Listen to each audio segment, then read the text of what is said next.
Ça y est, on est en live. Bonjour Thierry, ça va? Bonjour Laurent, ça va et toi? Ça va, impeccable, merci.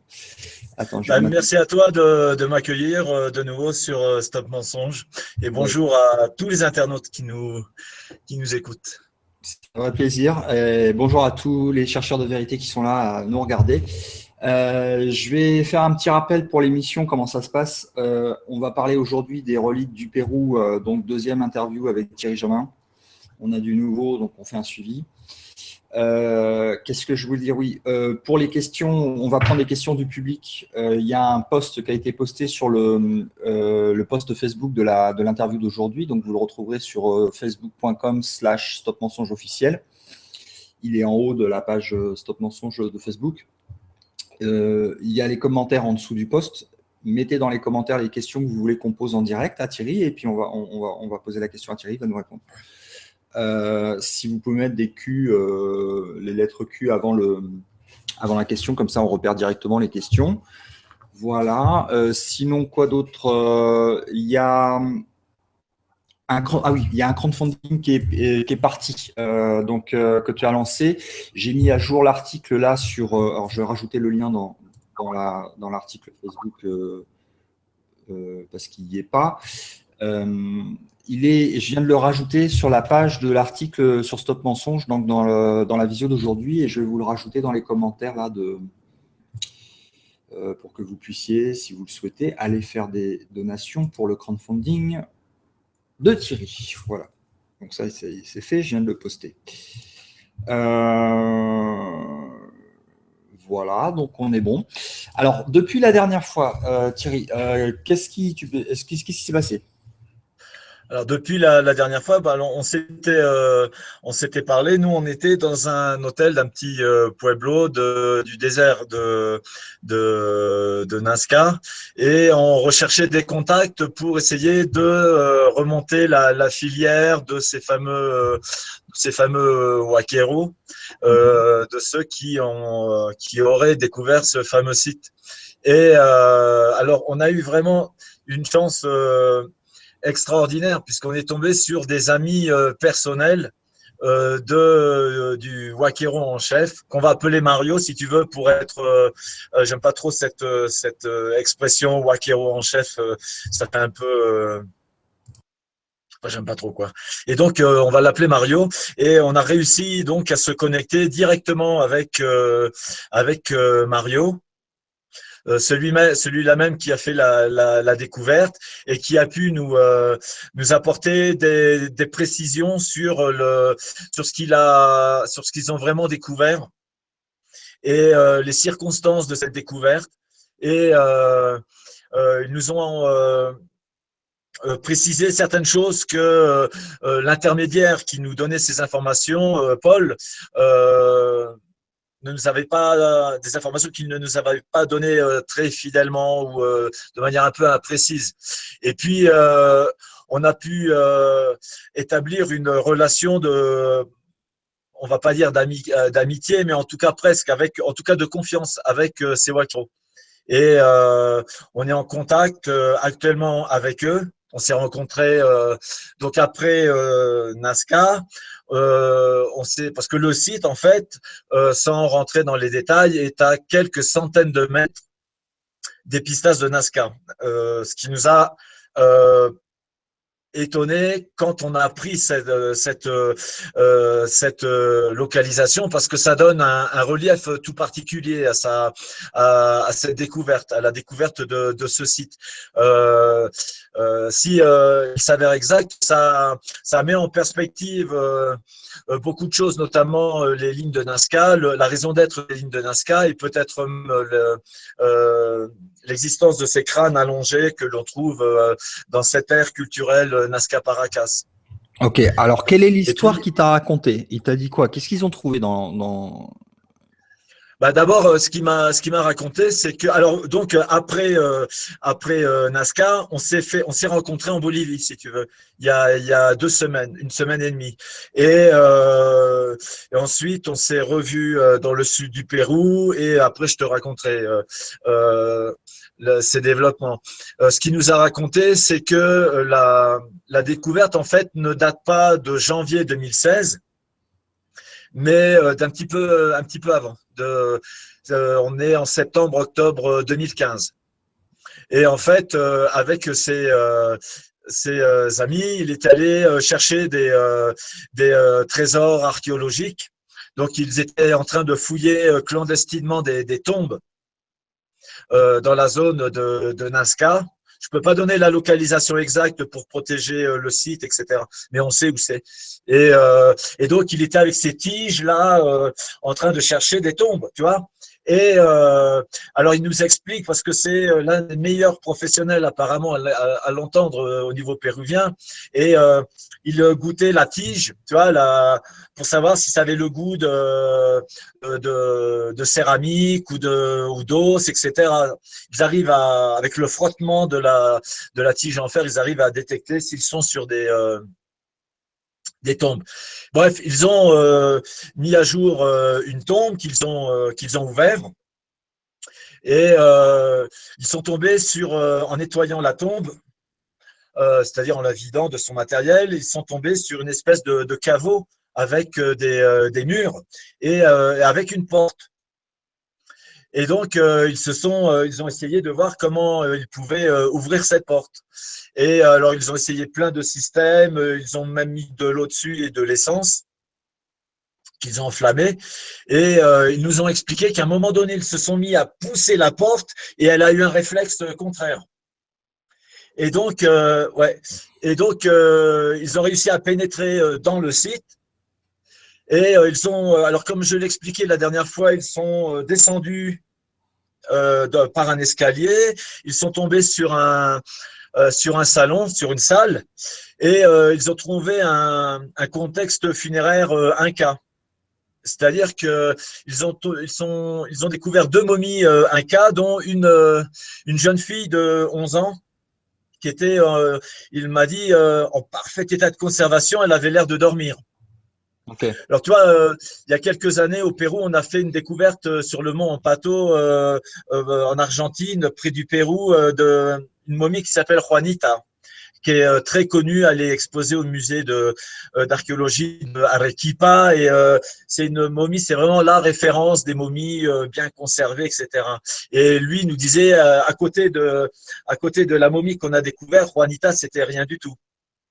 Et donc, avec des habits, alors il m'a dit un cas. Et bon, comme moi, Kero, je pense il est aussi, aussi bien documenté qu'un archéologue. Tu sais, il connaît bien ce boulot apparemment.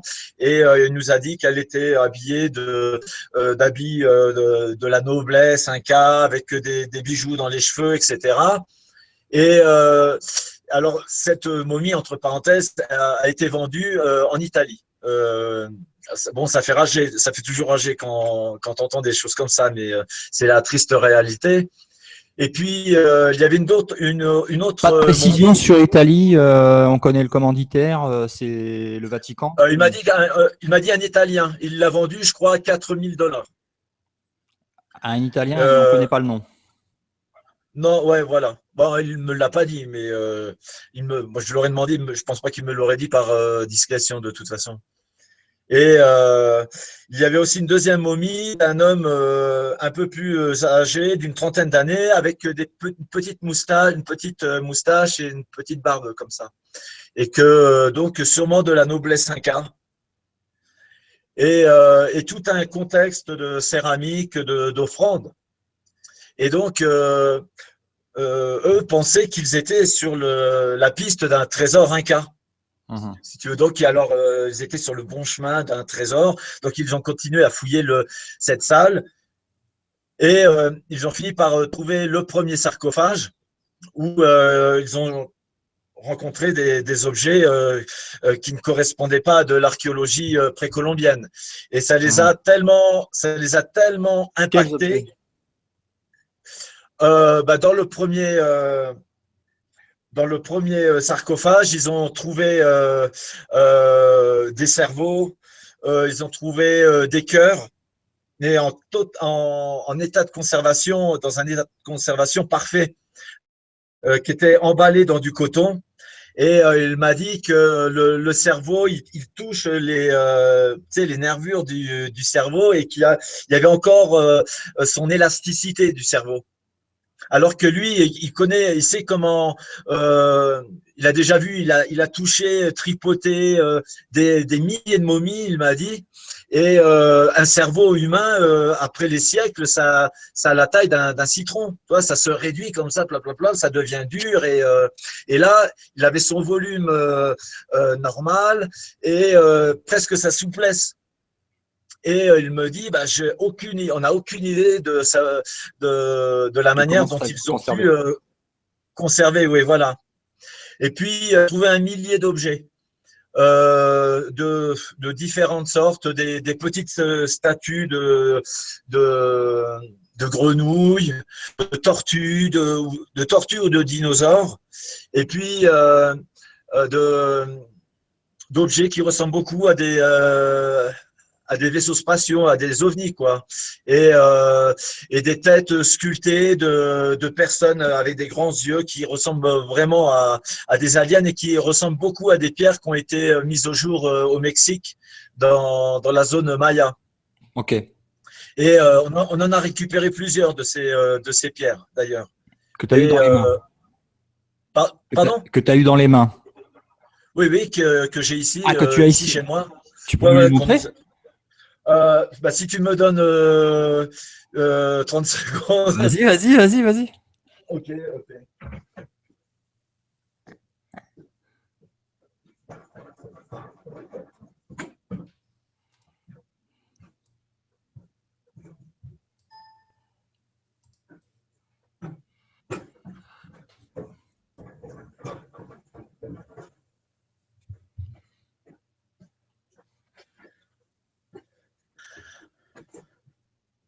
C'est vraiment la première fois que je les montre, hein, je les ai montrés à personne.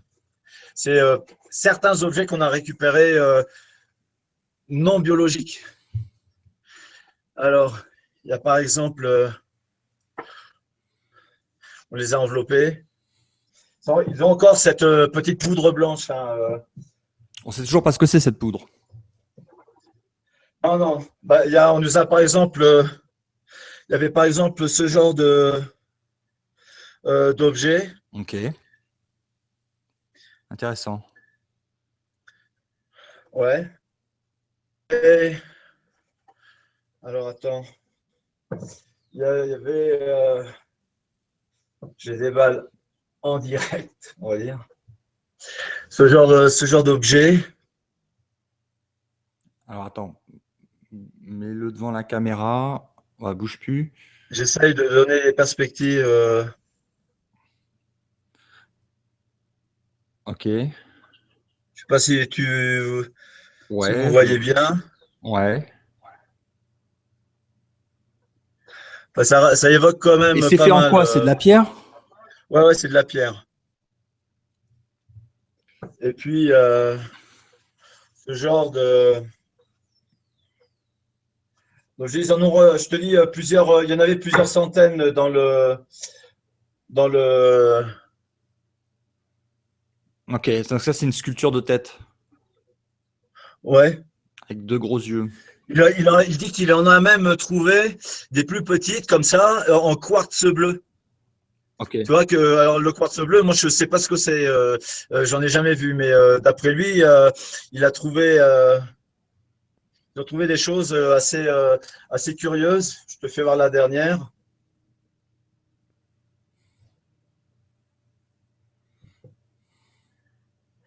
Alors, ça, Encore une tête. ouais, ça a l'air, Celle-là, on dirait, ça ressemble à, celle-là, elle fait penser un peu à une tête de reptilien, ouais, ou d'insectes. ou d'insecte. Ok. Voilà. Et, et donc ils ont trouvé. Ensuite, ils ont commencé à faire l'exploration du site. Mhm. Et ils ont trouvé tout un système de, des entrées, mais des entrées qui étaient bouchées et qu'ils ont défoncé au marteau, au maillet. Et, et ils sont tombés sur des réseaux de souterrains. Et Mhm. ensuite, ils ont découvert des puits. Alors, les puits, ils devaient descendre en harnais qui faisait 6 mètres de hauteur. Et il nous a raconté qu'une fois, ils ont rencontré un puits. Alors, il s'apprêtait à descendre. Il a regardé à l'intérieur avec ses lampes. Et c'est à ce moment-là qu'il a vu une entité de grande taille qui lui était en bas donc et qui regardait en haut et qui a disparu et qui s'est volatilisé dans un souterrain qui avait en bas du puits. Donc, Au en bas fond du du puits. puits, il y avait un autre endroit avec un souterrain Il y avait une salle. Ouais, il y avait une salle. Et dans cette salle, ils ont trouvé le deuxième sarcophage. Ok. Et avant qu'ils n'accèdent, eh ben, ils ont fait la connaissance avec l'entité dont je te parlais la dernière fois, Paul m'avait dit qu'il il avait des yeux bleus, lumineux, etc. Mais bon, Mario m'a dit que non, il n'avait pas les yeux bleus, il avait les yeux jaunes, brillants, mais que c'était peut-être le reflet, tu sais, de leur lanterne. Ouais, ouais. Et que donc ils l'ont vu une seconde, quoi. Et il s'est échappé. Donc, apparemment, le lieu est gardé quand même. Voilà. Et alors donc ils sont descendus et ils ont découvert le deuxième sarcophage et qu'une vingtaine de corps à l'intérieur et des organes divers. Des petits corps et des corps plus grands. Il m'a dit ils ont récupéré trois entités de style petit gris, tu sais, de Steven Spielberg, de 90 centimètres. Ok. Et Et ceux qui sont grands et ailés. alors, il m'a dit, je lui ai parlé des corps avec les ailes, et parce que j'avais diffusé sur mon mur la photo d'un internaute, une image du Mexique qui montre une petite entité avec des ailes qui ressemble un peu à des elfes. Et il m'a dit, non, c'est pas du tout comme ça. Nous, il y a en fait des membranes ici, et on n'est pas très sûr que ce soit des ailes en fait. Ok. Mais en tout cas, ça y ressemble. Mais bon, il n'était pas catégorique, si tu veux. D'accord. Alors, selon ses Il m'a propres aussi parlé. termes, lui, il a affaire à quoi en face de lui? Ah bah pour lui, euh, c'est quelque chose qui vient pas d'ici. Ok. Et Donc lui, il n'a pas de alors, doute. non, bah non, il a pas de doute. On pourra en reparler après. Aujourd'hui, dans leur recherche sur le site, ils recherchent d'autres sortes de technologies, si tu veux. Ouais. Et Et tu as eu plus d'infos sur les technologies qu'ils ont trouvées? On avait parlé des plaques de métal à mémoire de ah, forme. bah, ouais, bah ça, il m'en a reparlé. En fait, il y en a plusieurs, et c'est plus des feuilles que des plaques. Tu vois, il m'a D'accord. dit que ça ressemblait plus à des feuilles d'aluminium. Et alors, tu les mets dans tes mains comme ça, tu les lâches et pfft, elles se rétablissent sans aucune petite rayure ni rien. Mhm. Et il me dit que le nom, c'est assez marrant parce que dans l'obscurité, elles émettent une lueur bleuâtre. D'accord. Et il m'a dit, alors serait-ce vrai ou pas, je ne sais pas, il m'a dit qu'il a été contacté par des Japonais qui cherchent à récupérer ces plaques pour 500 000 dollars. Ok. Et, bon, il m'a parlé aussi de tous ces problèmes électromagnétiques qu'il y a dans la zone. Et que parfois, alors comme je le disais la dernière fois, les détecteurs, les appareils photo vidéo, les appareils photo, tout ce qui est numérique, les montres, les radios, les téléphones portables, tout ça, il m'a dit que ça ne fonctionne pas. Lui, il a niqué plusieurs téléphones, plusieurs appareils photo. Tu vois, il y a plusieurs internautes qui me disaient, mais c'est quand même bizarre cette histoire. Pourquoi les photos des sarcophages, elles sont de si mauvaise qualité aujourd'hui avec n'importe quel appareil photo, tu arrives à faire des images de bonne qualité. Et sans même que je lui pose la question à Mario, il m'a dit que les seules photos qu'on a faites, qu'on a réussi de faire, c'est avec de la péloche, tu sais, une vieille caméra d'argentique. Ouais, voilà. Parce que c'est le seul type d'appareil qui fonctionne. Donc c'est pour ça que les images où on montre les sarcophages ne sont pas de super bonne qualité, parce qu'en plus c'était dans l'obscurité et qu'il a pris un appareil photo qui n'était pas un appareil photo professionnel. Mmh. Et il nous racontait aussi que il y a des fois il y a les radios, parce que même si elles ne marchent pas, mais bon, ils en avaient quand même amené pour essayer. Et parfois elles se mettent en marche. Et parfois, ils se demandent pourquoi elles se mettent en marche, tu vois. C'est assez curieux. Et des fois aussi, la nuit, ils entendent des voix, des bruits assez gutturales, comme si quelqu'un se parlait, des gens se parlaient. Et alors, c'est peut-être qu'il y a autour d'eux des passages qu'ils n'ont pas encore découverts. Et il m'a Ils sont aussi combien raconté, sur le coup à rentrer ils étaient 4. Et il y en a 2 qui sont décédés suite à une rencontre bizarre. Et aujourd'hui, il m'a dit, on n'est que 2 à savoir l'emplacement exact du site. Même ma femme ne le sait pas. C'est-à-dire lui et le deuxième, son primo, en fait, c'est-à-dire son cousin, ils sont que 2. Et je lui ai dit, ça me faisait un peu penser à les discussions qu'on a eues, toi, Laurent et moi, par rapport au fait que c'était dans l'anonymat, etc., que c'était pas la meilleure manière de se protéger, quoi. Et je lui ai dit, mais t'as pas peur pour ta vie, parce que c'est quand même dangereux de détenir cette information. Et si quelqu'un te zigouille, personne ne viendra se poser des questions. Je suppose que si nous, on a réussi à le localiser, à l'identifier, il y a des services qui peuvent encore plus facilement que nous le faire. Mmh. Et donc, je lui ai dit, tu devrais pas le garder pour toi seul, ce secret. Alors, ça a mûri dans son esprit, et je pense qu'il est sur le point de nous révéler le site.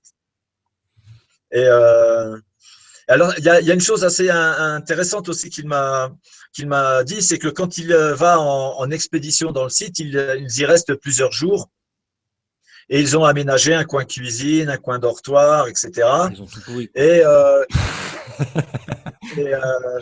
ils marchent, ils ont installé des lampes qui marchent avec un système de panneaux solaires OK. qu'ils mettent à l'extérieur du site. Et il m'a dit un jour, j'étais avec mes 3 potes, on se préparait de la bouffe, quoi. On fait chauffer une casserole avec de l'eau et on s'assoupit un petit peu et on se réveille tous les 3 quarts d'heure après.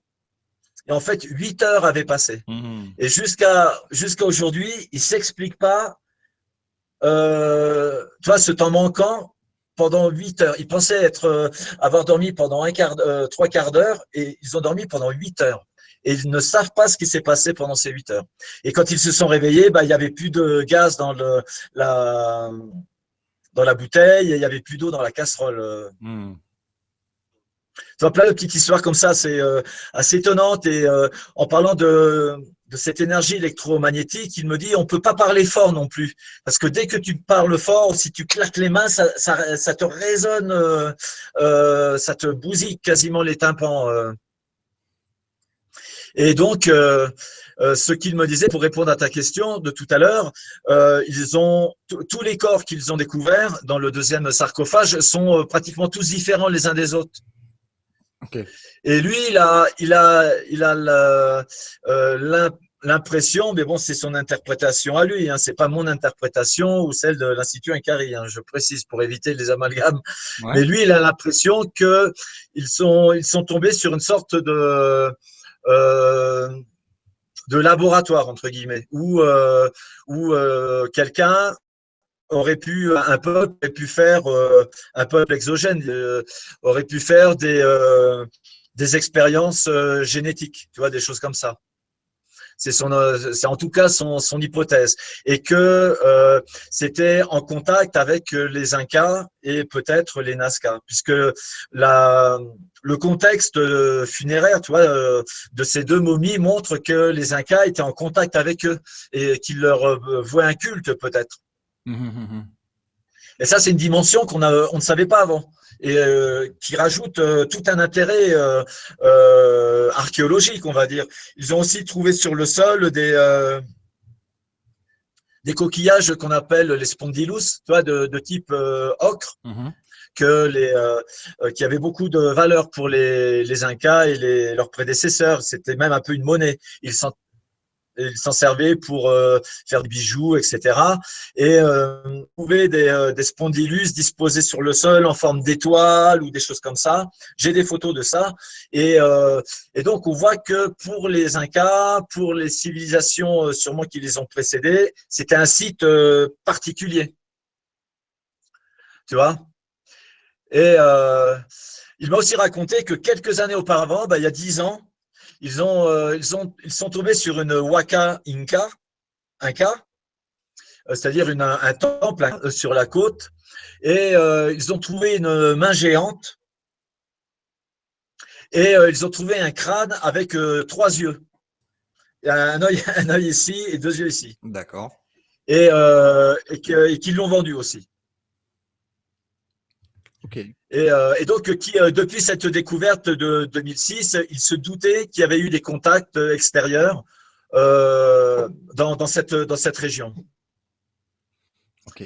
Et je parlais aussi la dernière fois d'une main, tu sais, qu'ils avaient trouvée d'1 mètre, 1,20 m, une main de 3 doigts. Et lui, il m'a dit que la main qu'il a toujours chez lui, hein, en fait, elle mesure 1,50 m. Ouais, Donc, ça laisse supposer que imaginer, tu vois, la taille de la personne. Ouais, voilà. Et alors je sais que, alors j'ai lu tous les messages des sceptiques, etc.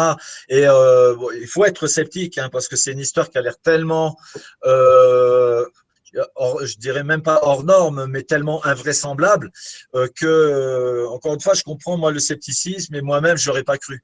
Mais moi, j'ai quand même l'impression que c'est une histoire vraie. Et il n'y a pas de, comment dire, il y a pas de raison, toi, pour que ce type, Mario, ait inventé tout ça. Parce que c'est un Wakero qui est très reconnu. Alors, il m'a raconté aussi des choses incroyables. Ses contacts avec les politiques des politiques de premier plan au Pérou et au Brésil. Il m'a cité des noms. Et je peux même te dire que toutes ces conversations, elles ont été enregistrées, elles ont été filmées en caméra cachée. Et que si nous, on était mal intentionnés, tu sais, on lâche ces vidéos dans les médias du Pérou et ça te fait un scandale incroyable. Et donc, ce Mario n'a aucun intérêt de fabriquer une fraude comme ça, improbable d'êtres extraterrestres, de momies extraterrestres. Il n'a aucun intérêt à faire ça, parce qu'il vend simplement les momies qu'il trouve, les céramiques, etc. Et il gagne beaucoup d'argent comme ça. Tu vois? Donc, il n'y a pas de sens à venir comme ça, à inventer une histoire assez abracadabrantesque, tu vois? Donc, et puis bon, il m'a montré les choses, surtout quand il a dit des choses, il me les a montrées. Soit je les ai eues dans les mains, soit il m'a montré des photos, etc. D'accord. Donc, j'ai pas de de raison de douter de ce témoignage-là. C'est quoi les photos les plus incroyables qui t'aient montré? Ben moi, ce qui m'intéresse le plus, c'est le biologique. Et c'est des corps qu'il a trouvés, ces entités ces petits gris momifiés qui ressemblent vraiment. Tu vois la petite tête momifiée que l'on a diffusée, Ouais. qui est comme ça. Ouais. On va d'ailleurs passer les photos. On va faire un petit partage d'écran. Je vais passer les photos. Oui. Parce que tu m'en as envoyé des nouvelles. On va repasser les anciennes et les nouvelles mélangées. Je vais refaire un partage d'écran. Voilà. Donc, si tu peux nous les commenter. Alors ça, c'est un petit corps que l'on a réussi à récupérer justement il y a 2 semaines. D'accord. Alors il est assez déroutant, je dois dire. Il mesure 40 cm. Il est tout à fait différent de celui que l'on a présenté il y a déjà quelques semaines. Il a 13 paires de côtes.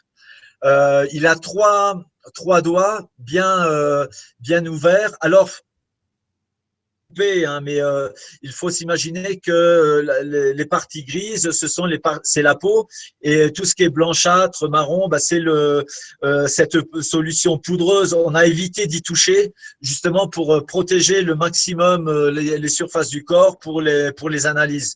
Et alors, si tu regardes bien, alors là, il est en fait, ce que l'on voit, c'est le dos. Tu vois, il est retourné. D'accord.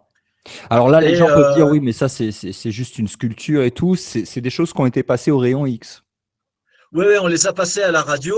Et tu vois, dans la main de droite, qui est en fait la main de gauche, on voit une espèce de pastille dans le creux de la main. Non, dans l'autre, voilà, ici, ouais, exact. Et c'est un implant en fer, en métal. Ok. On ne sait pas si d'ailleurs, on ne sait pas si c'est du fer. Et de l'autre côté de la main, sur la paume, il a également une pastille en métal de la même forme. Donc une sorte de technologie. Ouais, on sait pas. On sait pas ce que c'est. On sait pas ce que c'est. Ça paraît bien sur les radios, mais il faudrait l'analyser. Et j'espère qu'avec ce projet de financement, on va réussir à analyser notamment ces objets de fer.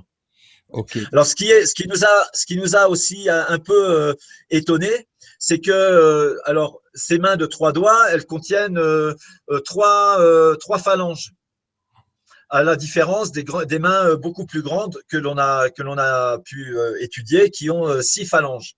Ok. Et là, elles ont donc 3 phalanges. On a les articulations du poignet, etc.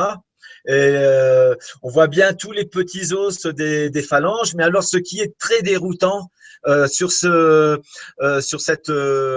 corps, c'est qu'il n'y a pas d'articulation comme ça. Tu sais, il n'y a pas un cubitus, un numérus, il n'y a pas un bras, un avant-bras. C'est 4 os alignés les uns après les autres.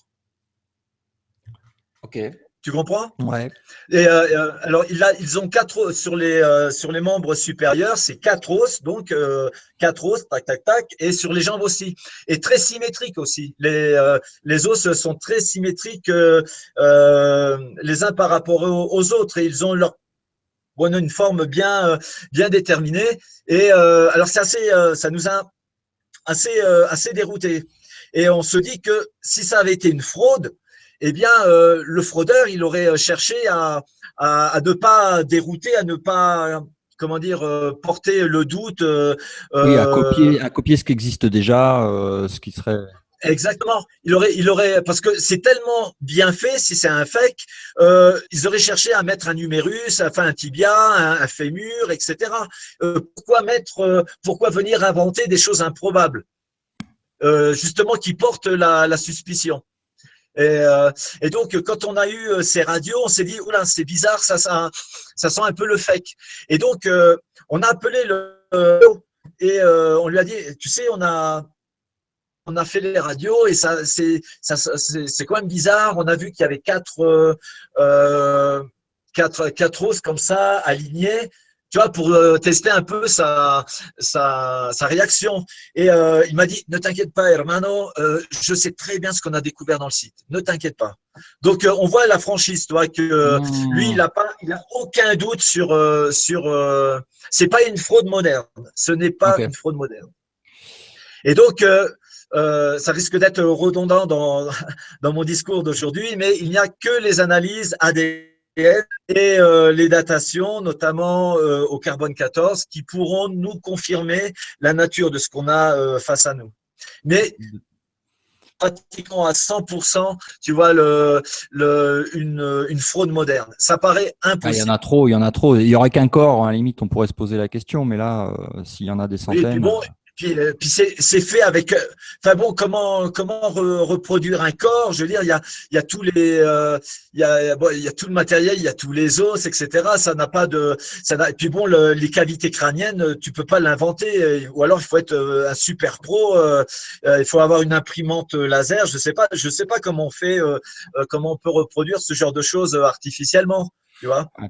Et ça a l'air vachement fragile, hein, le corps, là. Oh bah pas si fragile que ça quand même. Il pèse, bon, je peux pas te dire combien il pèse, 100, 200 grammes.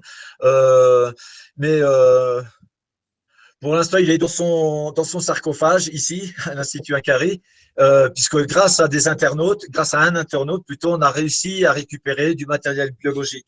Ce corps, c'est le premier des matériels biologiques qu'on va présenter aux internautes dans les jours qui viennent. Donc, je On a des souligne choses l'importance de la levée de fonds que tu es en train de faire. Il faut vraiment que ça nous échappe pas à droite, à gauche. Et le meilleur moyen, c'est de fournir en fait les fonds nécessaires pour racheter tout ce qui peut être récupéré et montré au public. Alors, Alors bon, je te remercie d'aborder ce sujet et j'ai été contacté par plusieurs internautes et je les en remercie pour nous aider éventuellement à récupérer du matériel biologique. Mais attention, c'est très illégal. C'est presque du recel hein, parce que ce sont des wakeros, etc. Mais donc nous, on s'est engagé on s'est engagé à restituer tout ce matériel qu'on pourra récupérer aux autorités péruviennes, à un musée local, etc. C'est du matériel qui, s'il est prouvé qu'ils sont bien authentiques, qui n'appartient pas à un particulier, qui appartient au patrimoine mondial. Au moins au exactement. patrimoine culturel d'un pays. Et donc, c'est pour Mais ça au que moins, en attendant qu'il soit diffusé sur le net et que les autorités puissent pas voilà, le cacher. l'occulter. Exactement. J'ai remis ici, hein, donc interview 2 de Thierry Jamin sur les reliques non humaines du Pérou. Ici, j'ai mis le lien pour le crowdfunding et quand vous cliquez dessus, vous arrivez sur cette page. Donc, il y a une vidéo de présentation et ici, vous pouvez contribuer. On est déjà à 27% et il y a déjà 8 000 € qui ont été récupérés. Donc, vous pouvez contribuer à partir de 5 €. Donc, merci Voilà. pour tous les dons que vous pourrez faire pour ça. Et puis, il y a des contributions qui amènent aussi des compensations. Donc, regardez les compensations parce que j'ai pas eu le temps de regarder, mais j'ai vu que tu as mis des compensations qui sont intéressantes. Ouais, bah, je te remercie d'en parler. Je voudrais préciser que le crowdfunding, c'est vraiment 100% pour les analyses, pour réaliser les analyses. On peut malheureusement pas, parce au final, on a récupéré beaucoup de matériel biologique et si on devait multiplier par 3, puisque le protocole, c'est au moins trois laboratoires différents pour un même type d'échantillon. Là, ça nous donnerait un budget on serait en train de rechercher 200 ou 300 000 $, tu vois. Et donc, nous, on se limite à faire quelques analyses et à donner un peu d'échantillons à des laboratoires qui nous proposent de faire quelques tests gratuitement pour avoir le maximum de conclusions et de diagnostics, etc., et d'interprétations, pour Ok. avoir une idée quand même relativement certaine et fiable de ce matériel. Alors, on va passer à la photo suivante. Ouais. Là, c'est de face. Voilà, c'est ce C'est le petit. même, hein, les deux faces. Ouais, c'est le même. Alors, il a les yeux un peu entrouverts. Voilà, ça se voit pas trop, Ils sont mais très sur le côté, les yeux. Hein. ouais, ils sont, oui, tout à fait. Il a même une bouche un peu ouverte. Et alors, on voit pas trop les détails de la tête parce qu'il y a cette solution poudreuse. On n'arrive pas à voir, par exemple, s'il a des narines ou des cavités nasales. Mais dans les radios, on voit un système de cavité nasale, par exemple. D'accord. Et alors, c'est marrant parce que, en fait, il a une mâchoire assez proéminente, deux mandibules et des dents pyramidales, enfin des dents un peu de Ouais. carnivore. Ouais. C'est pas Brad Pitt. Hein. Non, c'est pas Brad Pitt, effectivement. Et Non. il a cette espèce comment t'appelles cette partie là il y a Bah, un c'est autre, le thorax. En le fait, thorax. c'est le thorax Il avec descend, il descend. Enfin, il est très grand, quoi. Hein. très hypertrophié, avec un petit abdomen et un petit pelvis. Il a des os du bassin, par exemple, mais chez l'humain, l'os du bassin est solidaire. Tu vois, ça fait un seul Ouais. os. Là, Et, c'est deux os qui sont indépendants. et il y a une absence totale de muscles pectoral. Il a pas Bah, écoute, ils ont pas de mamelon, non, on n'a pas vu ça, ni de nombril, ni ni de nombril. de parties sexuelles, quoi, d'organes sexuels. Encore une fois, on n'a pas osé trop le toucher et enlever cette poudre là qui le protège de toutes les contaminations humaines. Et on attend que les analyses soient lancées pour pouvoir le nettoyer. C'est pas nous qui le ferons d'ailleurs. D'accord. Mais que ça se fasse de manière le plus académique possible et éviter Et, toutes les pollutions externes. celui-là, c'en est pas un que tu as chez toi. Si, Si. si. Tu peux nous le montrer? Là, c'est un peu compliqué parce il est enveloppé, il est dans son petit sarcophage. Ça va être un peu compliqué de vous le montrer là. Mais Mais ça serait intéressant de pouvoir apporter cette confirmation visuelle que même sans le déballer entièrement, montrer que tu l'as en ta possession. Est-ce que c'est possible de montrer un morceau pour que les gens… alors laisse-moi, je vais le chercher. Ok.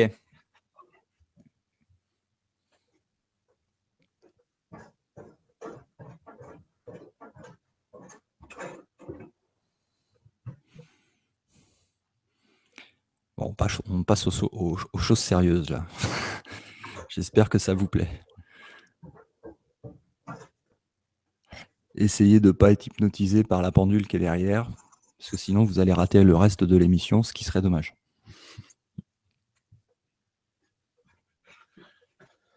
Alors tu es dans son emballage et je préfère pas trop le manipuler. Ouais. Euh, et puis en plus, j'ai pas les gants, donc je veux pas trop. Mais bon, on voit un peu un petit peu tu vois, le bout du pied. Ok. Et on voit ses ongles, hein. Alors, il a des petits ongles. Euh, donc je pense pas qu'un faussaire, tu vois, aurait poussé tous ces détails comme ça serait quand même Non, mais très. ça n'a aucun sens, surtout sur la quantité. Après, ça n'a plus aucun sens. Oui, voilà, c'est extrêmement compliqué. Là, Et c'est le rasoir d'Occam à l'envers. Là, c'est aller chercher des solutions complètement abracadabrantesques pour expliquer un truc qui est hyper simple. Quoi. oui, enfin simple, c'est pas ça pose aussi plein de problèmes.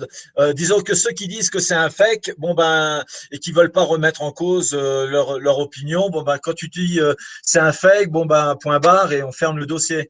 Si Ouais. tu dis que ça peut être vrai, ben là ça donne des perspectives qui sont quand même plus à la fois plus intéressantes, mais également plus difficiles à à expliquer. Donc, Moi, j'ai toujours dit à ceux qui veulent pas comprendre la réalité des choses que c'est pas et qui demandent sans cesse plus de preuves, etc. Quand tu leur donnes une photo, ça convient pas. Quand tu leur donnes une vidéo, ça convient pas. Quand tu leur donnes des articles, ça convient pas. Des livres, ça convient pas. Des témoignages, ça convient pas. ouais, Et même si tu leur posais sur la table de la cuisine un extraterrestre en chair et en os, il trouverait toujours un moyen pour dire ça convient pas. Donc il y a un moment, faut lâcher l'affaire. ouais, tout à fait. Il repousse toujours les limites Ouais. jusqu'à. Et après, on n'est plus dans le domaine de la science, mais Non, dans le domaine de c'est la du domaine de la croyance. psychiatrie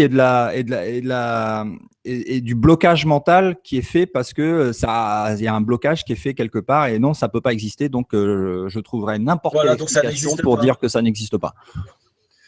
Voilà. Et c'est un peu aussi la raison pour laquelle on aurait aimé pouvoir récupérer l'une de ces entités de 80 centimètres, tu vois, Mhm. parce que c'est vraiment l'archétype on va dire, de l'extraterrestre, Steven Spielberg, de Rencontre du troisième type. Tu sais, à la fin, là, quand on voit ces Mhm. petits êtres qui emmènent un Américain là dans leur vaisseau, Ouais, bah, c'est rencontre du troisième type qui est la version, enfin, on va dire hollywoodienne d'un événement qui s'est passé réellement avec Eisenhower et une rencontre organisée ouais, ouais. par les Américains sur la base d'Edwards dans les années, je sais plus combien, Ouais. On est vers euh, 54, je crois, ou 54, ouais, ou un truc comme ça.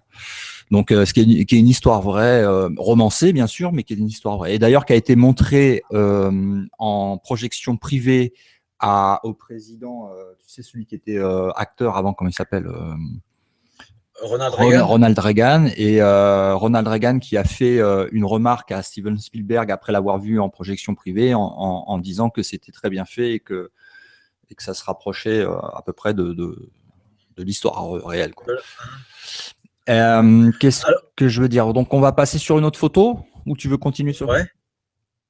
Non, seulement que, alors on a quand même l'impression que ces corps ont été arrangés, tu vois, Mhm. mais sûrement par les momificateurs, on va dire, et plus que par les fraudeurs. Toutes les civilisations qui ont pratiqué les momifications ont toujours arrangé les corps pour leur donner une apparence de vie. Par exemple, les Mhm. Incas enlevaient les yeux, mettaient des lamelles des yeux artificiels d'or, etc.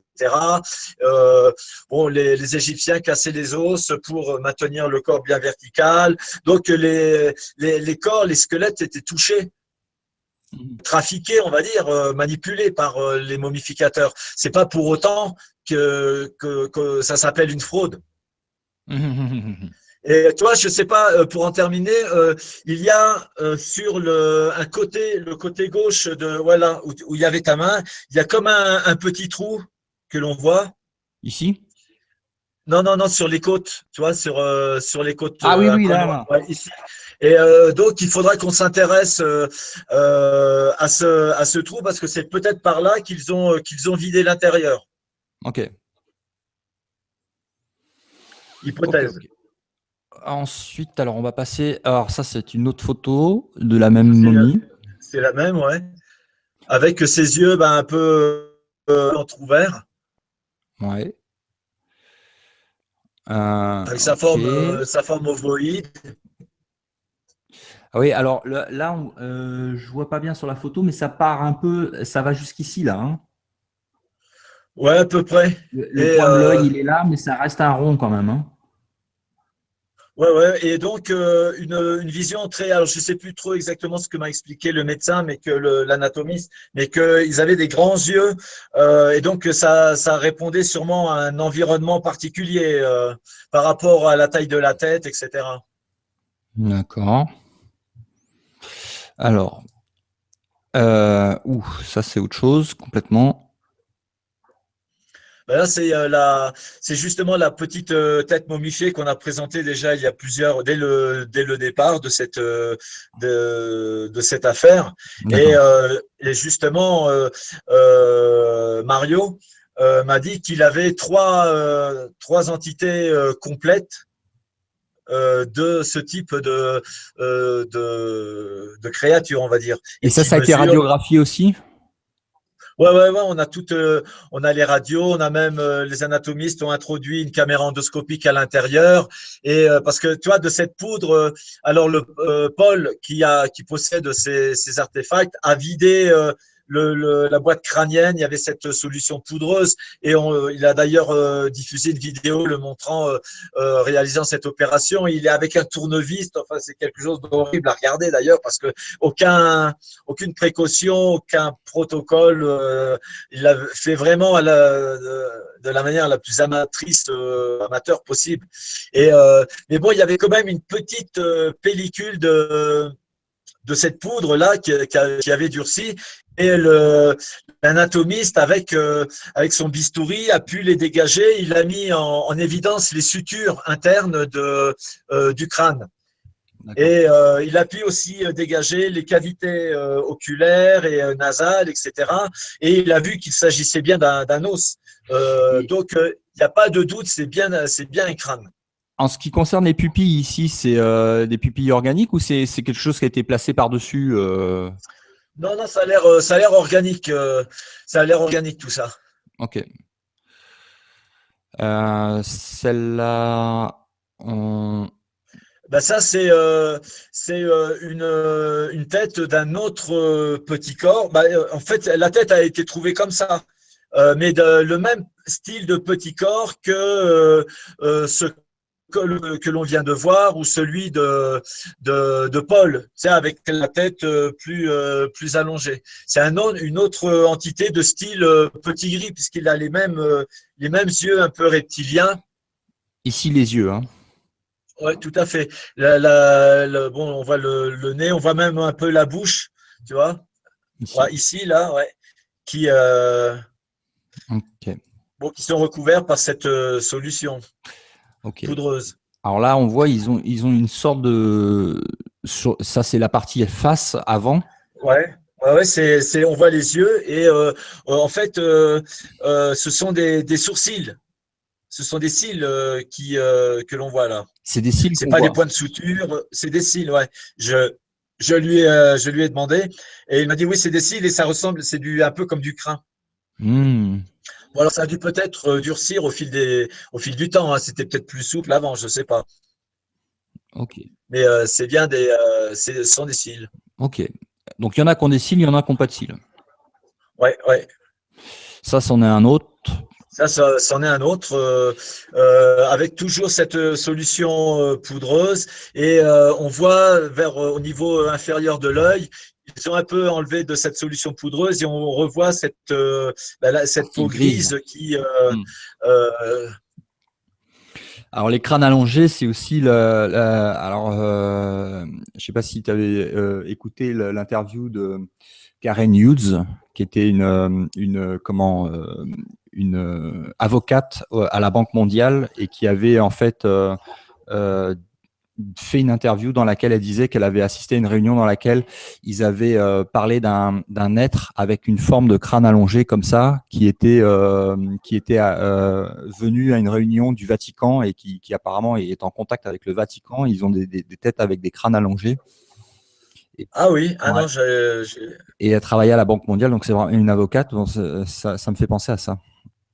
d'accord. Euh, Ah, ok, alors donc donc, ça c'est le même. ouais, c'est le même de face.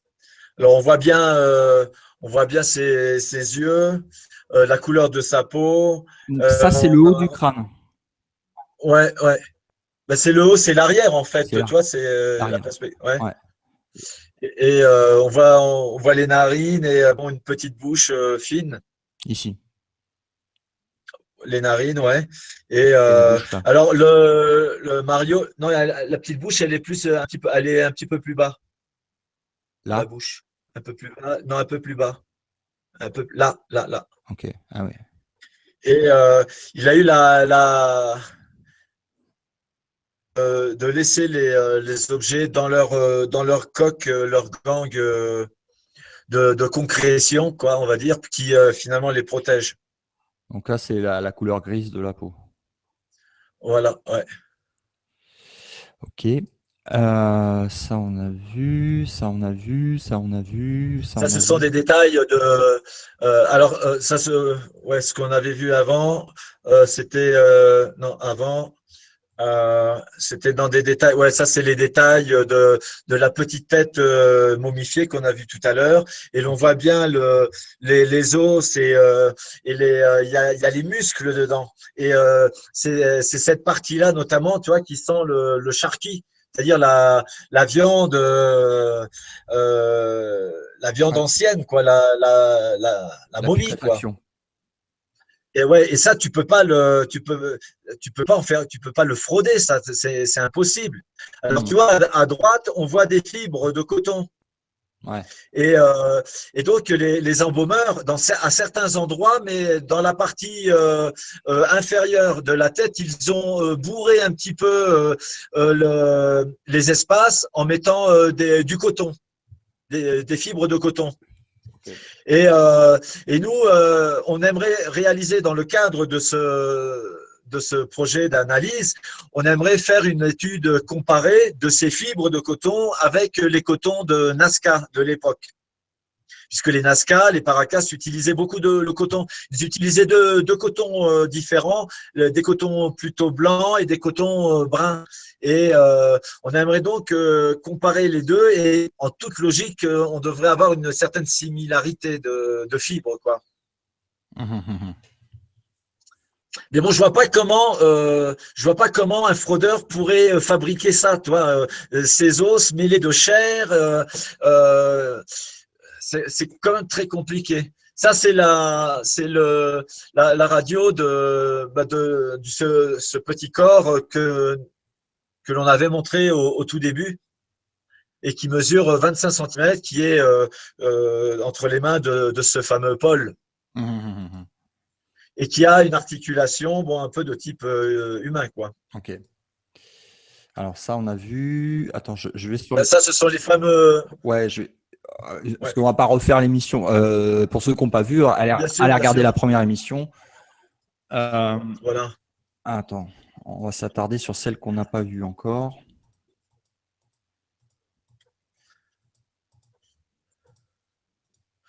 Ça, c'est donc la main la main de trois doigts. Alors, on a eu la chance d'en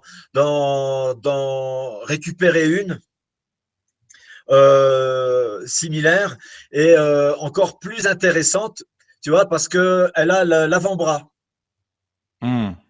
On a, et donc on va pouvoir examiner l'articulation du poignet de cette main.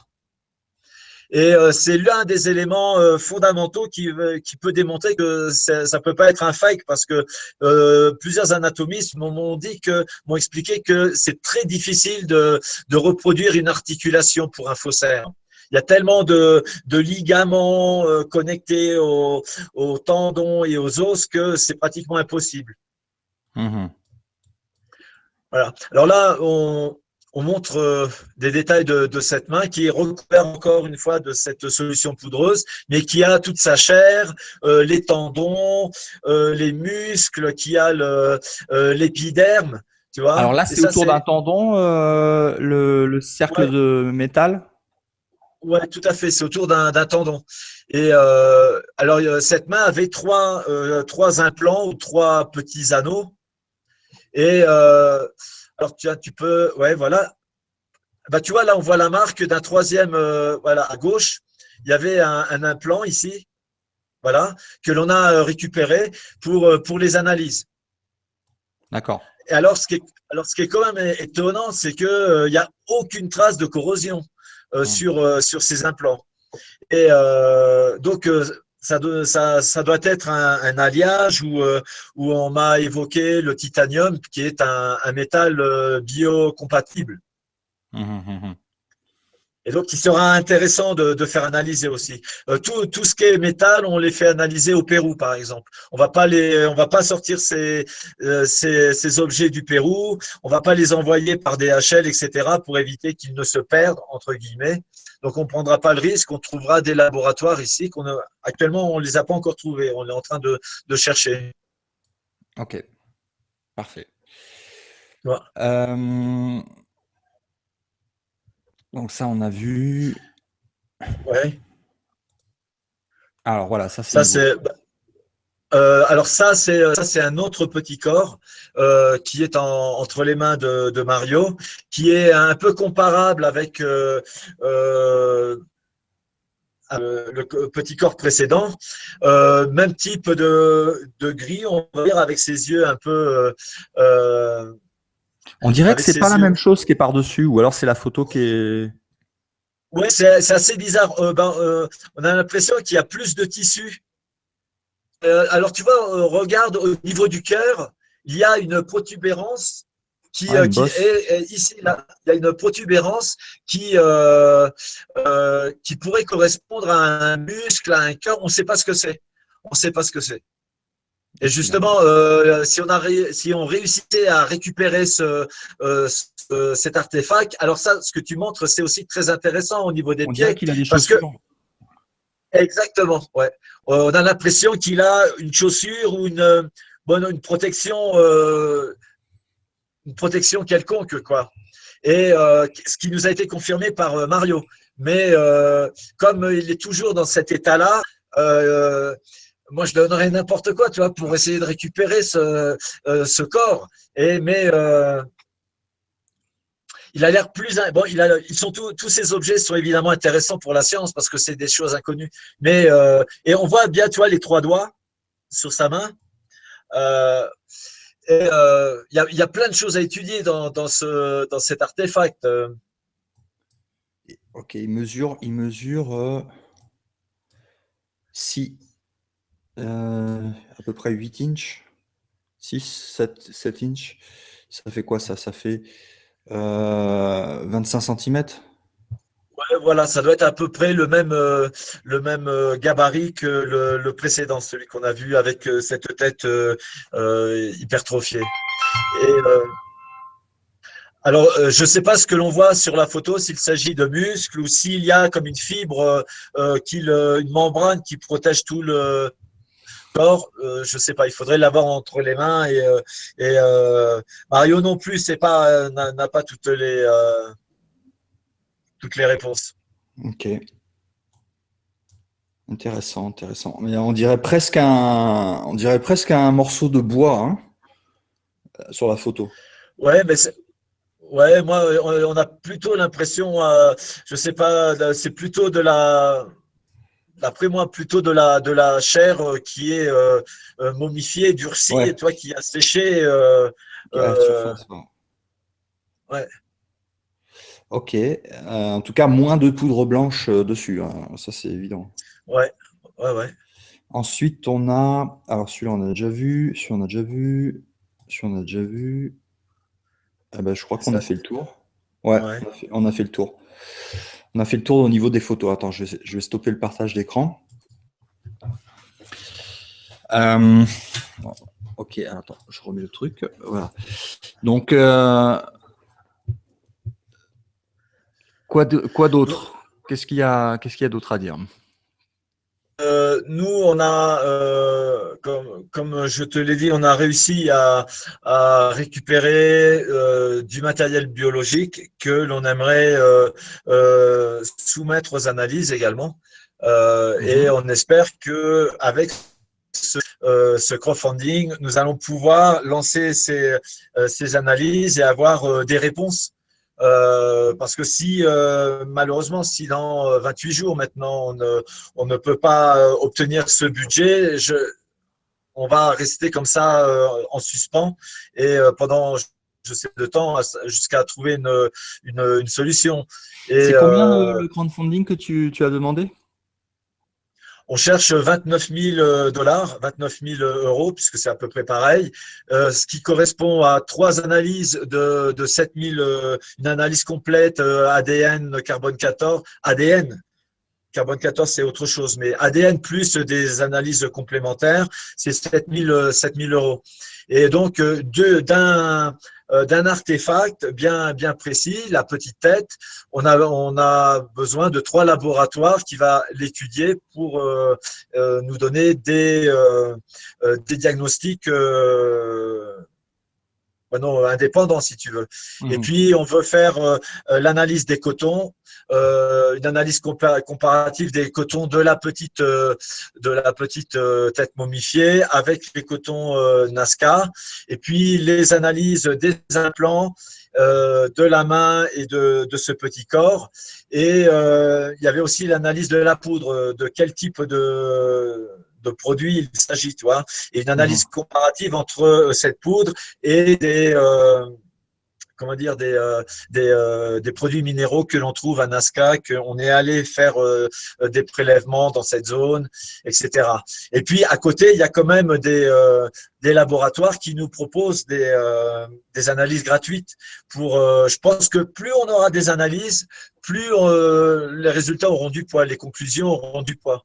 Et voilà, on a une équipe universitaire qui a débarqué aujourd'hui depuis l'université de Sao Paulo au Brésil, qui vont rester ici quelques jours pour se pencher un peu sur ce que l'on a ici à l'Institut Incari, qui vont peut-être partir avec des échantillons et qui vont faire de leur côté des analyses. Ok. Voilà. Est-ce que tu as eu des nouvelles par rapport à des journalistes qui t'ont appelé ou des gouvernements qui t'ont appelé ou des choses nouvelles qui se sont produites dans tes contacts? On est en contact, mais je ne veux pas en dire plus que ça avec le ministère péruvien de la Culture. Ok. Mais je peux vraiment pas. Comment ils voient les choses? Tu t'as senti qu'ils essayent de mettre un couvercle là-dessus encore ou tu as senti qu'ils sont… Les personnes que j'ai, ils sont très intéressés, m'ont fait comprendre qu'ils suivent l'affaire de très très près. Et Mais pour mettre un couvercle dessus ou pas? je sais pas. Tu sais, moi, je suis un citoyen de base. Les décisions se prennent en haut lieu, donc. Je sais pas. En tout cas, en off, je t'en reparlerai si tu veux. Mais en tout cas, ils suivent l'affaire de très très près. Ok. Et sinon, pas des autorités françaises, etc. Non. On a reçu sur Internet des messages un peu qui essaient de me discréditer, etc. Et apparemment, il y a des gens du gouvernement qui essaye de me déstabiliser, de me décrédibiliser. Je ne vais pas citer les noms ici, c'est pas la peine, mais bon, ça c'est l'écume des choses, c'est pas ce qui est le plus important. Et, euh, je sais plus ce que tu me demandais. Journaux, journalistes, Les journaux, oui, mais pour le moment, on refuse, jusqu'aux analyses, on refuse de répondre à des sollicitations comme ça qu'on a régulièrement, hein, des États-Unis, d'Europe, même où, et on évite. Enfin, moi, je veux pas répondre à ces demandes parce que ils te donnent, ils cherchent le sensationnalisme pour une histoire qu'on n'a vraiment pas besoin. Et après, ils vont ils vont déformer les informations. Et pour les discréditer. quand toi, tu veux quand toi, tu veux rétablir la vérité, une fois qu'ils ont dit leurs choses, leur messe. voilà, leur messe. Après, pour rétablir la vérité, ils t'envoient balader. Donc, je préfère. On va passer aux questions si tu veux bien. On va regarder les questions qui ont été posées. Oui, avec plaisir. Alors, attends, je recharge la page. Hop là, ok. Ok.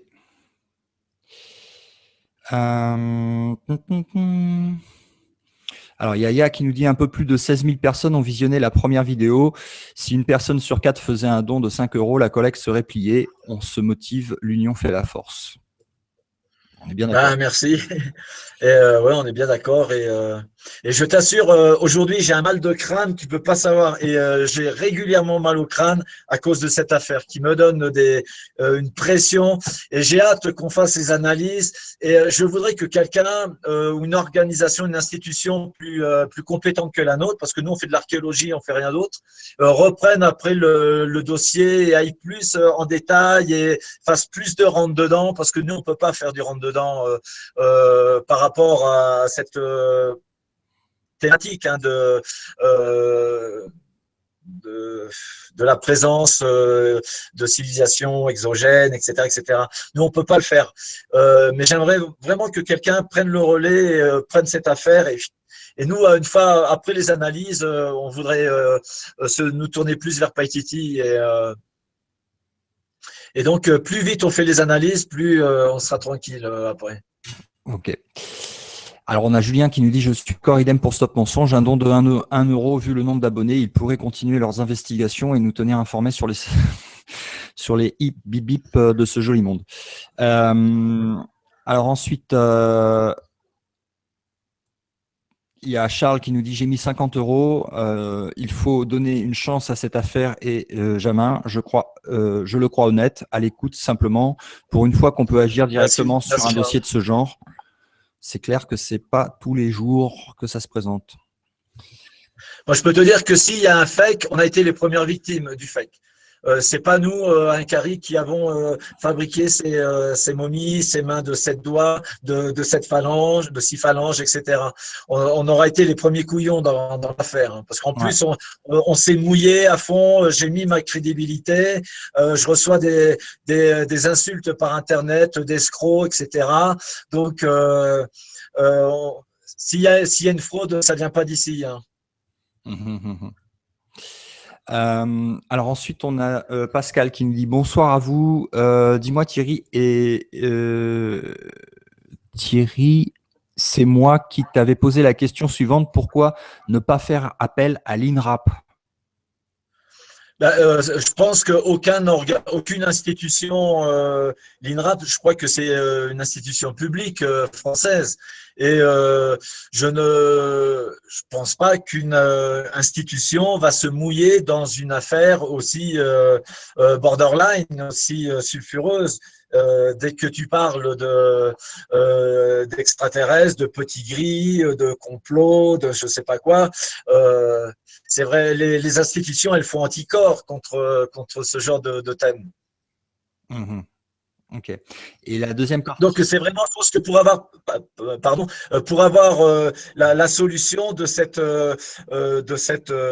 affaire, c'est vraiment le privé et tous les internautes, etc., unis qui pourront faire aboutir la vérité, parce que les institutions, elles ont plutôt tendance à occulter ce genre d'affaires.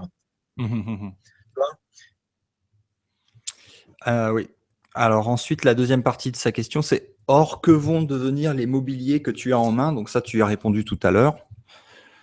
Nous, on s'est engagé. Moi, je ne veux rien ici. Et je pense que d'ailleurs, il ne devrait rien avoir chez Mario. Hein. Un particulier, pour moi, n'a pas le droit d'avoir ce genre de matériel qui est vraiment trop important. Et c'est d'ailleurs pour ça que dès qu'on a eu l'information en octobre, on a commencé à la diffuser. Et donc, nous, on va tout donner gratuitement à une institution, peut-être à la localité la plus proche du site, pour faire un musée, peut-être. Ok. Tania qui nous dit question, ces Wakeros n'ont-ils pas peur de se faire enlever ou inquiétés par les résidents souterrains? Apparemment non, parce que ça les empêche pas d'aller sur le site. Ils en ont apparemment rencontré plusieurs. Hein, je l'avais raconté, ces petits êtres de 40 centimètres. Et même Mario les a vus. Au début, il ne croyait pas le témoignage de ses potes. Et parce qu'il passait toujours, je parle de ces petites créatures, il passait toujours d'un tunnel à l'autre régulièrement. Et il m'a même dit qu'une fois, on les a vus, je les ai vus passer, il a fiché sur le sol un morceau de bois pour évaluer à peu près leur taille, 40 centimètres. Et il m'a dit il y en a un qui, alors ça va paraître, qui semblait jouer du tambour. En tout cas, il avait un instrument et tac, tac, tac, tac, en passant. Tu vois? Bon, un truc comme ça, tu l'inventes pas, je pense. Tu vois? Ouais. Alors, ensuite, question suivante d'Odessa. Excusez la question qui a sans doute dû être posée, mais Thierry, as-tu fait appel aux autorités péruviennes et ou françaises pour vous aider? Si oui, quelle est leur réponse? Merci pour ton travail. Ben, on n'a pas fait appel aux autorités françaises parce que bon, on n'a pas faire appel aux autorités françaises. Ici, on est au Pérou. En ce qui concerne les autorités péruviennes, je dois dire que j'ai alerté moi-même le ministère de la Culture, le ministre de la Culture, dès le début du mois de janvier, justement pour le sensibiliser à cette Janvier affaire, s'il est au 2017 courant. ou 2016? Au début 2017, au début du mois de janvier de cette année. D'accord. Et donc, c'est quand ils m'ont contacté, c'est suite à, ah ouais, voilà, à ma demande, parce que ma crainte, c'était qu'on me prenne pour un complice de Wakero, que je fasse du recel ou des choses comme ça. Ok. Tu vois? Et donc, Ouais, t'as pris les... donc on a établi un contact, mais je ne peux pas rentrer dans les détails du contact. Ouais, ouais. J'ai une question de Stéphane qui te dit Thierry, si j'ai bien vu, tu portes la bague de Ré-protection. Point d'interrogation. Oui, depuis des années, exactement. C'est un ami à Paris qui m'avait dit, ça fait plus de 10 ans que je l'ai, tu devrais la mettre. Il y a un peu beaucoup d'archéologues la prennent, la mettent, Howard Carter. Donc c'est un peu tu vois, une amulette J'ai qui pas là vu. depuis. Je Pardon? l'ai pas vu. Ah bah c'est la bague classique qui a été faite selon mes chiffres, ma numérologie il y a des années. Ok. Ben, Stéphane, il a l'œil. Hein. Bon, ouais. On a tous ces gris-gris, hein. Question justement au Pérou, donc c'est Didier qui me pose la question. Justement au Pérou, sur Google Earth, il faut coordonner 14 05 40 61 sud et 75 50 28 10 ouest. On voit un terrassement et une réalisation en forme de carré avec beaucoup de poudre blanche. Et au 14 07 35 34 sud et 75 48 57 29 ouest, on dirait un champ militaire désert. Merci et bonsoir à vous tous. Ben, on va aller regarder ça tout à l'heure. Ouais. Question de Zébulon. Pensez-vous que ce petit gris est un hybride? Pas de nombril et pas de sexe? Ah bah ça, je sais pas. On ne sait pas. On aimerait bien le savoir. Alors, question suivante de Stéphane.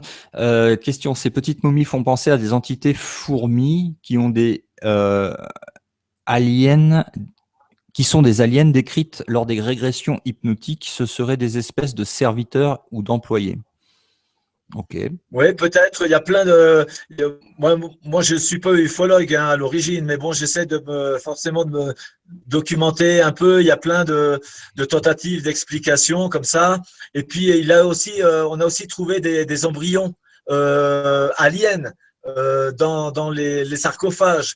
Donc, c'est un peu la raison pour laquelle Mario pense que c'est un lieu où on faisait ce genre de choses. Et le fait aussi que les corps soient différents donc oui, c'est possible. Ouais, il y a plein de probabilités, mais on n'a pas de certitude. Non, c'est des hypothèses. Ouais. Odyssea qui nous dit question rien à voir, mais Thierry, tu en es où avec l'expédition de Païtiti? Alors ça, c'est une très bonne question et je te remercie de me l'avoir posée. Paititi, ça reste bien évidemment notre priorité absolue, la priorité numéro un. Et aujourd'hui encore, on est en train de préparer la campagne de 2017 et on espère pouvoir nous mettre en route dès le mois de mai, le début de la saison sèche. On a pratiquement toute la logistique de prête, on a tout le financement, grâce notamment à Eric Frémont et à d'autres internautes qui nous ont filé un coup de main. On a vraiment tout le personnel qui attend le feu vert. Il nous manque juste le feu vert du ministère de l'Environnement. Pour aller dans cette zone. On a conclu un accord avec la police nationale, on a le contrat dans les mains pour la location d'un hélicoptère Mi-17 et pour emporter 30 personnes d'un coup, etc. Ils descendent directement sur la zone. Et donc, on a vraiment besoin que d'une signature pour nous mettre en route dès le mois de mai. Donc, c'est vraiment la priorité des priorités en ce moment. Tu nous rappelles ce que tu comptes découvrir là-bas? Ce que tu recherches? Après, ça fait près de 20 ans, nous, qu'on fait des recherches en Amazonie péruvienne sur la présence permanente des Incas en forêt amazonienne et on essaie de localiser leur principal centre d'occupation, une cité que l'on appelle Paititi. Et depuis 2009, on est tombé sur une série de sites archéologiques, des forteresses, des nécropoles, des centres de production agricole, mais aussi des petites cités complètes avec plusieurs centaines d'édifices, des rues, des places qui semblaient ainsi se diriger vers le nord du département de Cusco, un peu comme une petite chaîne. Et on a fini par tomber sur une montagne dont nous parlaient les Matsiganga, en nous disant que en haut, il y a les ruines que tu cherches. Et on a donc tout un faisceau d'indices, mais de nature archéologique, parce qu'on l'a vérifié sur le terrain, mais également des témoignages de Matsiganga qui nous dit que au sommet d'une montagne précise, il y a le site de Paititi. Et donc, la mission de Paititi 2017, c'est d'aller vérifier et peut-être même d'officialiser l'existence de Paititi en haut de cette montagne. Et on est vraiment moi je suis à 95-98% sûr que l'on va trouver un grand site archéologique dans cette région.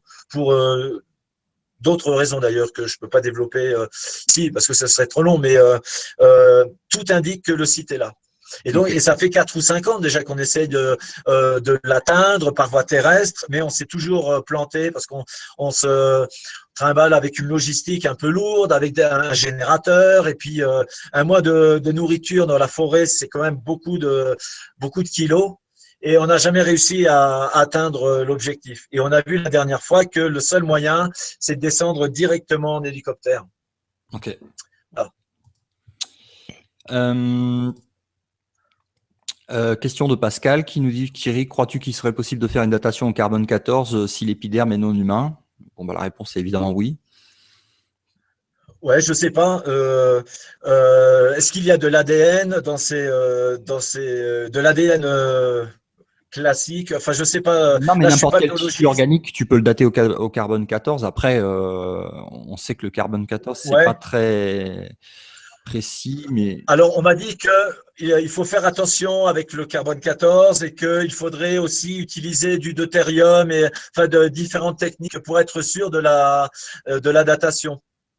Parce que selon justement la nature de la matière à dater, si c'est pas terrestre ou ça peut-être changer ou modifier les références, tu vois, du radiocarbone.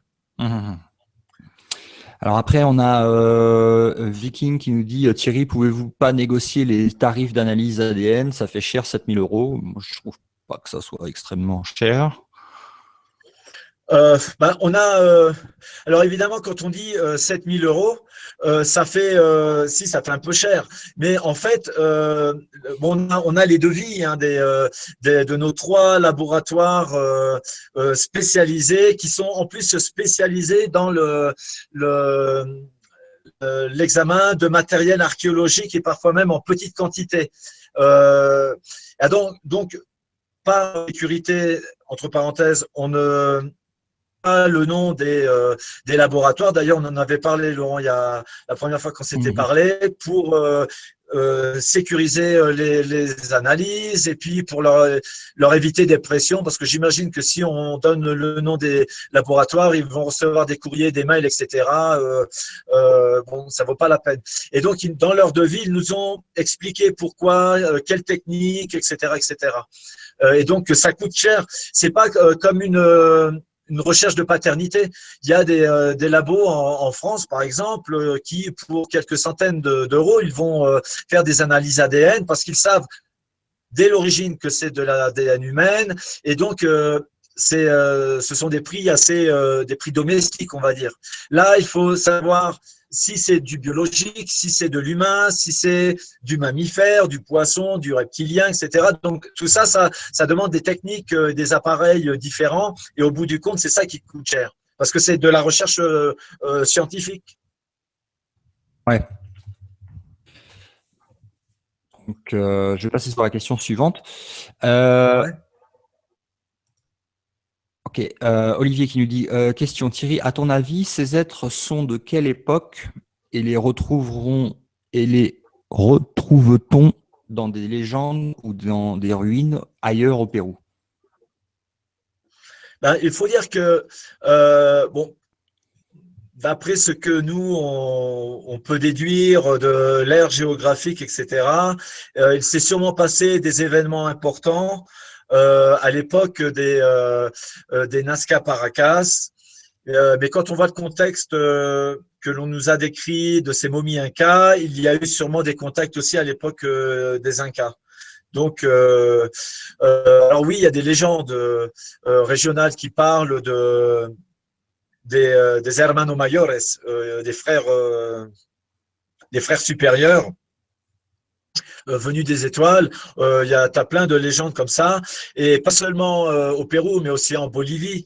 D'ailleurs, sur le site Tiahuanaco, par exemple, on a découvert en 2008 un tunnel dans le sous-sol de la pyramide principale qu'on appelle la Capana, et c'est un tunnel qui mesure 1,10 m. Et on pourrait se dire que c'était peut-être destiné à des individus de petite taille, parce que c'est vraiment taillé. On se demande comment ils ont pu réaliser cet ouvrage avec un système d'éclairage, d'ailleurs à base de quartz. Et ce qui est intéressant aussi dans ce site, c'est des stalactites dont certaines mesurent 26 cm.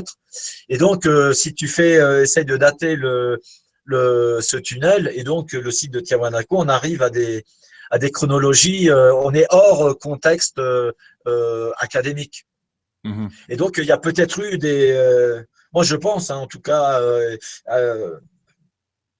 en découvrant cette affaire, ça nous a un peu dans la conviction qu'il y a eu possiblement des contacts et des influences étrangères. Ok. Alors, je précise que pour poser vos questions, pour ceux qui viennent de nous rejoindre, vous allez sur la page de Stop Mensonge Officiel, donc sur le facebook.com/Stop Mensonge Officiel, et en haut, vous avez l'article de la visio d'aujourd'hui, et en dessous, vous avez les commentaires, donc là, vous pouvez poser les questions. Donc, je vais prendre la prochaine question. Hop là. Toc.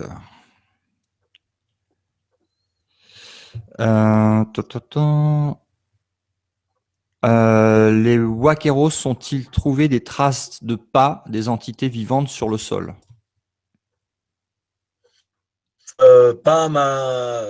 Peut-être, mais ils ne m'en ont pas parlé. Quelle est la nature du sol dans ces grottes? Enfin, non, c'est pas des grottes, c'est plutôt de la pierre, mais ils essayent de détecter des cavités.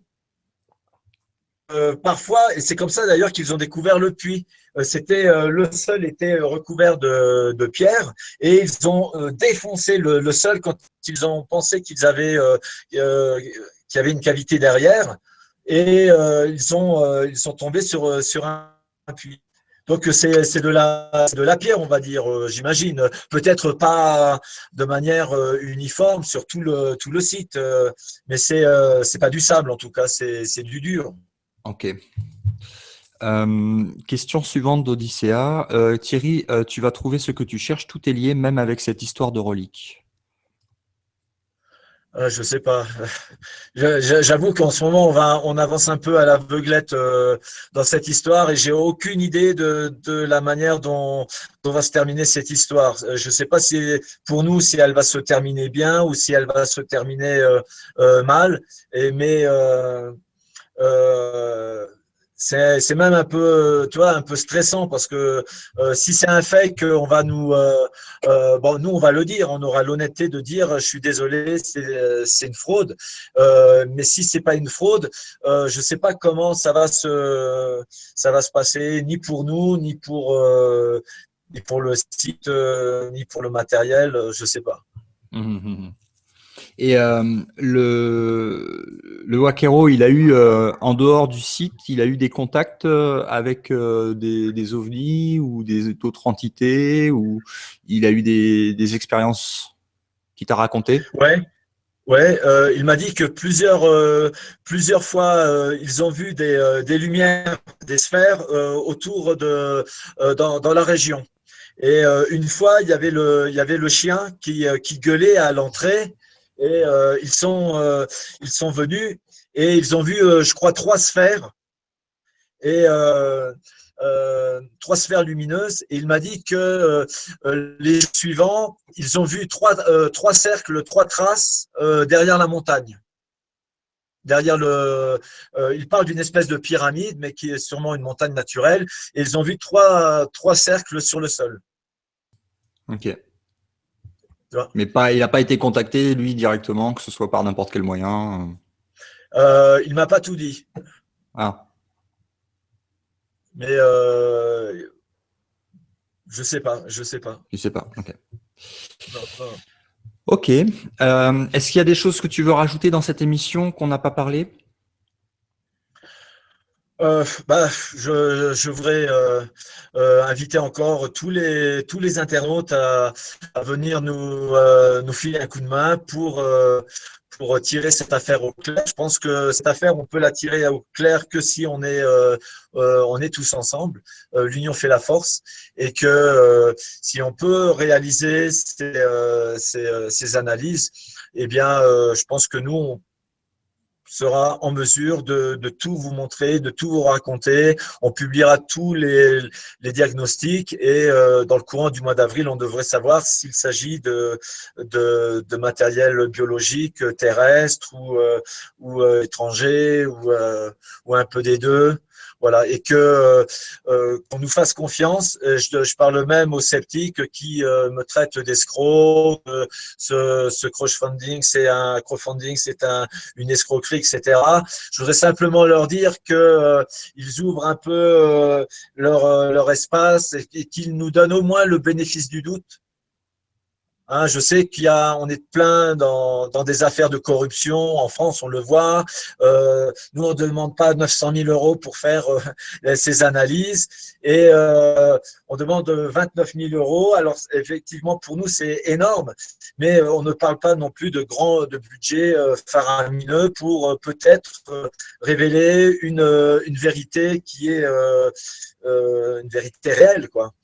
Et donc, voilà, dans 28 jours, si on est en capacité de faire ces analyses, on les lancera assez rapidement et dans le courant du mois d'avril, on vous donnera tous les résultats. Ok. Voilà, en tout cas, Laurent, je te remercie infiniment de m'avoir donné cette occasion de pouvoir discuter Merci avec à toi. Hein, toi merci et avec pour ton les partage. internautes. Et encore une fois, nous, bon, on fait vraiment ce travail du mieux qu'on peut et on essaye d'appliquer l'archéologie moderne, euh, les techniques de l'archéologie moderne à ce cas. Je dis pas qu'on est les plus qualifiés, qu'on est les meilleurs, etc. Moi, l'ufologie, je la découvre un peu, mais en tout cas, cette affaire est entre de bonnes mains. Ils peuvent nous faire confiance. On essaie de jouer la transparence et on jouera la transparence. Et voilà,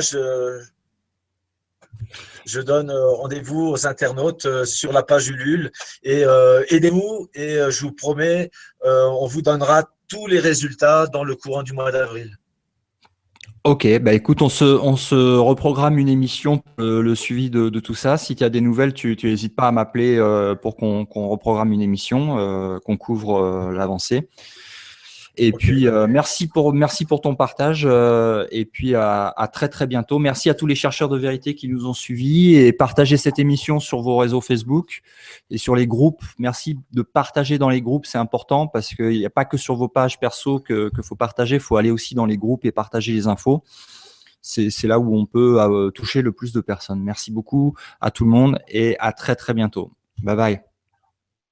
Bye.